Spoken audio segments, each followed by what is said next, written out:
saya mau tanya sebenarnya sama Ibu dulu. Kalau kita lihat contoh di Amerika Serikat ya Bu, tingkat vaksinasi sudah cukup tinggi ya Bu. Sekarang kalau nggak salah angkanya sekitar 60% warga dewasa sudah mendapat vaksinnya lengkap ya Bu ya.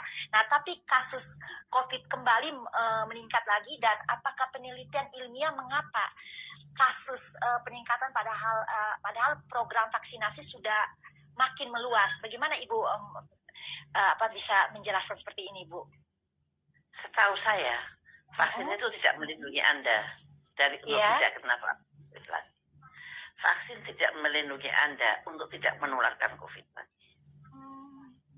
Vaksin itu dan vaksin itu diberikan pada waktu pandemi. Untuk saya itu rada aneh, karena menurut pengetahuan saya, menurut pengalaman yang lalu, tidak ada sejarahnya vaksin itu bisa menghentikan pandemi. Sekarang contohnya Amerika yang sudah 60%, outbreak juga. Contohnya Singapura sudah sekian persen, outbreak juga. Chili 60%, outbreak juga.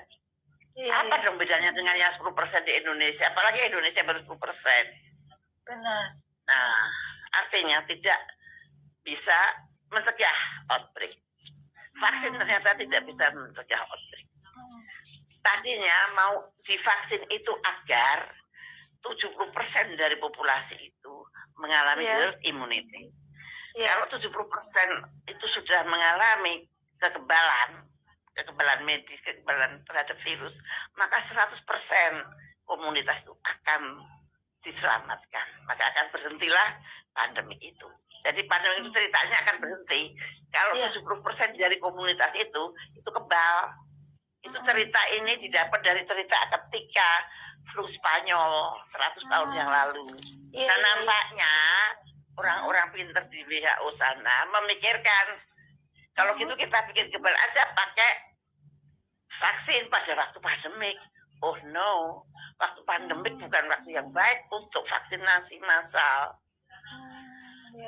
Vaksin pada waktu pandemik, virus itu bermutasi terus. Bermutasi delta 1, delta 2, delta 3, bisa delta 100. Padahal ada vaksinasinya pakai virus Wuhan. Bagaimana sekarang antibody yang sudah latihannya dengan virus Wuhan, tapi tiba-tiba disuruh menghadapi virus delta 100 misalnya. Jadi memang membuat vaksin itu seharusnya virus sudah stabil, tetapi sudah latihannya dengan virus Wuhan, tapi tiba-tiba disuruh menghadapi virus delta 100 misalnya. Jadi memang membuat vaksin itu seharusnya virus sudah stabil, tapi mungkin ada ahli-ahli, mungkin Fauci, Profesor Fauci atau siapa yang menentukan, yang kenakan sama Fauci yang sedang dituntut. Nah, Menteri Kesehatan ya di NIH, dari Menteri Kesehatan. Nah itu dari NIH ya. Nah itu kalau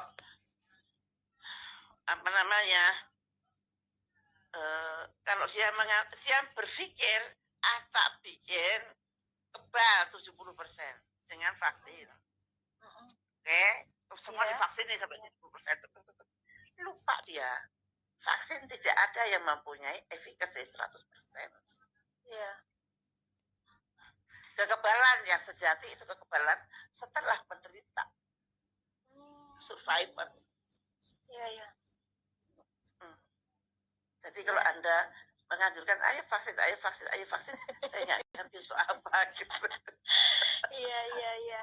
Ya karena Bu, saya juga dapat ya mungkin memang kita harus banyak ya baca, banyak belajar, banyak tahu, bukan hanya satu, bukan dari satu orang, beberapa orang Ya, betul. Ya bahwa untuk mengatasi untuk penjagaan pandemi COVID itu jangan tertular, harus memberikan diri untuk divaksin gitu loh. Jadi sebetulnya vaksin itu untuk mencegah kalau nanti ada